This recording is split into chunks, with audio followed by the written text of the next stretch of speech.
Hey, what's up YouTube? This is Smoking Vapor again. I'm doing basically a video on batteries and mods. What you need to first start out with when you first start electronic cigarettes.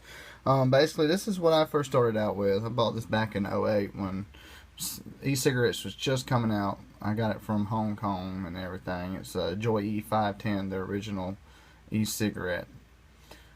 Basically, they do got, store-bought ones that are size of cigarettes. These are basically good for if you are first trying out vaping and you're trying to wean yourself off of cigarettes, because you got to have, you get so used to having that feel of having a cigarette in your fingers. So these work good to wean you off on having that feel. Alright, and the thing is with these is quality with vapor and everything. You ain't gonna have big clouds come out. You ain't gonna get good enough flavor, you know what I mean. I mean, these are basically to help you wean yourself off of cigarettes.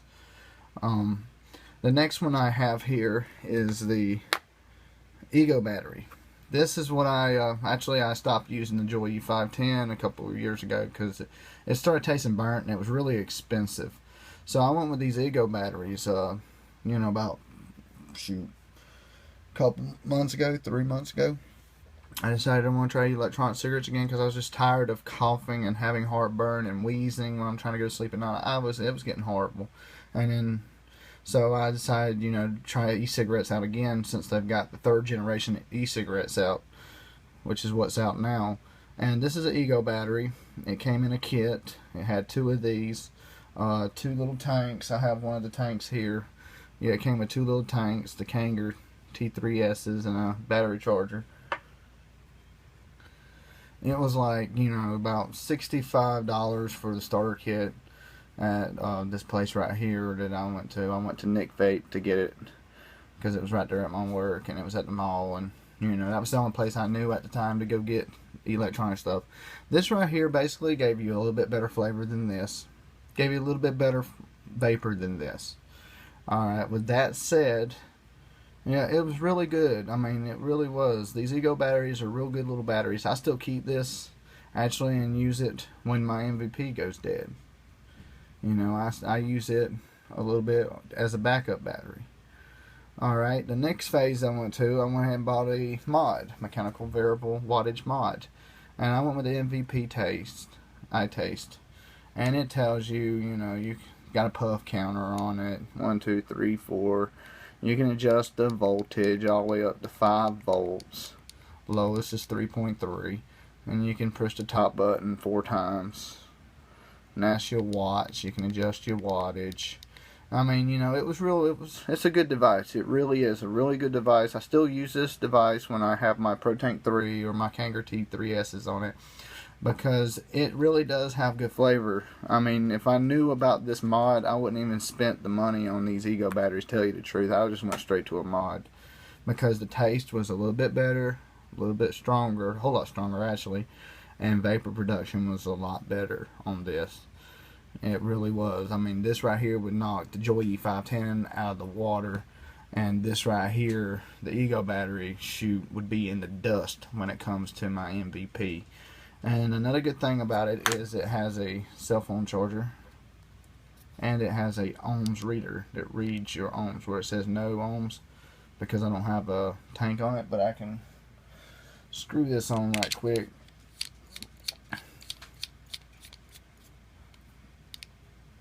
It's got a 2.3 ohms on it, and that right there that you see is the volts that the battery is outputting. It drops down as the battery gets weaker.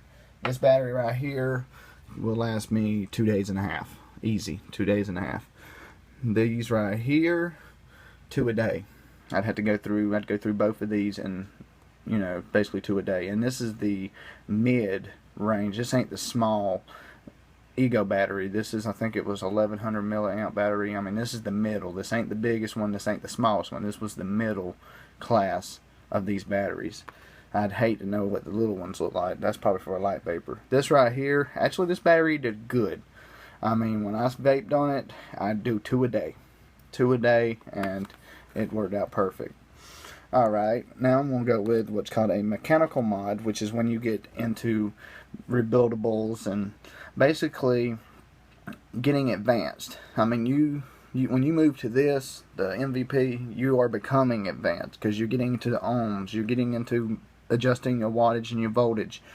Well, this right here is a mechanical mod. And basically this is an unregulated mod. Like this right here, it'll fire at the lowest ohms that you can put on this thing is a 0.7 ohm reading on this one right here. This right here is my dripper that I rebuilt my ammonizer or coil in, and I've got a 0.5 ohm build in this. If I put this on there, actually I'll do it right quick for you and show you what happens. Let's see here, let's unscrew this. I mean, I can run my rebuildable on my MVP, but I have to make it a 1 ohm build, and it hits pretty good. Alright, that's a looks like a 0.6.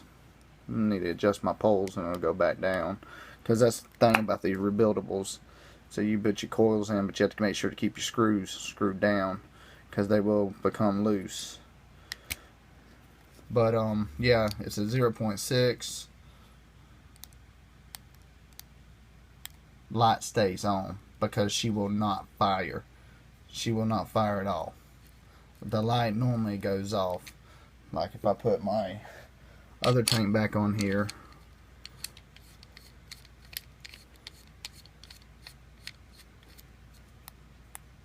see how the light turns on and off, and you can, and she's working. So she will not fire, you know, underneath 0.7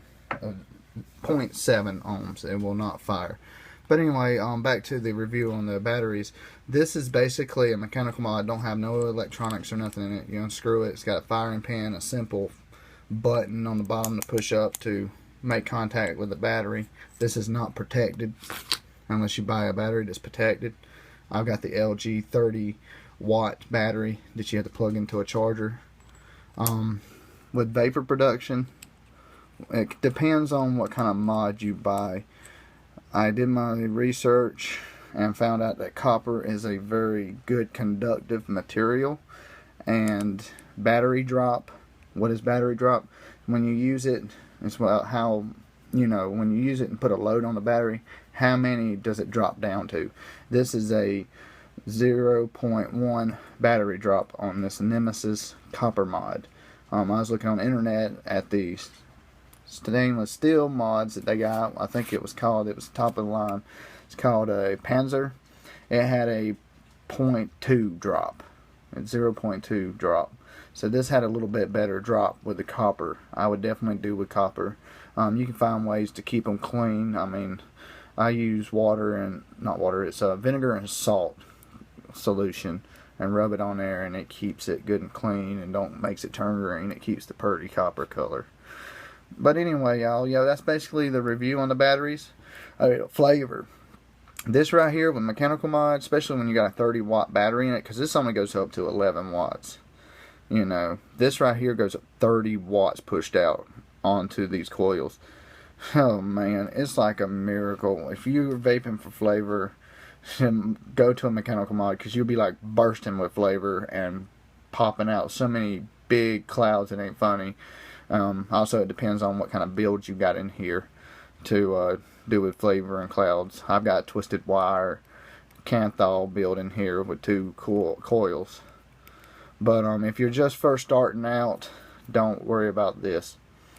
Go ahead with this, or go with this, because you need to learn, you know, more about these before you move up to mechanical, because this is more difficult. I mean, I have to worry about the ohms. If I put a 0.1 ohm in here, and this is only a 30-watt battery, I mean, this battery will explode eventually, or it'll start venting and it'll ruin the battery. So I mean, you have to be careful on mechanical mods. That's the reason why this one right here shuts off. When I had this low ohms, which is 0.6 on this right here, this has a computer chip in it, and it says, hey, my battery. Sorry about that, guys. My phone kind of told me I needed some more memory, so I had to delete some videos. But anyway, yeah, it has a chip in here, and it says my battery inside of me won't do it, so I'm not firing because it has a safety limit on it, so the battery won't vent or blow up on you. So that's one good thing about having the variable wattage, variable voltage, mods that has a computer chip in it. These right here does not have no computers in it at all. I mean, I can put this in water, submerge it, and the only thing that's going to die is the battery. The battery's the only electronic that's in here. If I took the battery out, put it in water, dried it off real good, put the battery back in, it's going to work.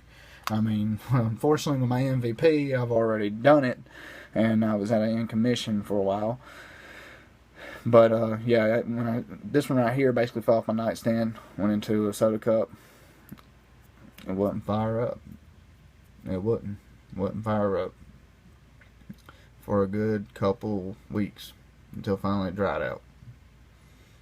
So, and that was even, it made me mad. It really did, because I mean, I've done other people told me I was lucky.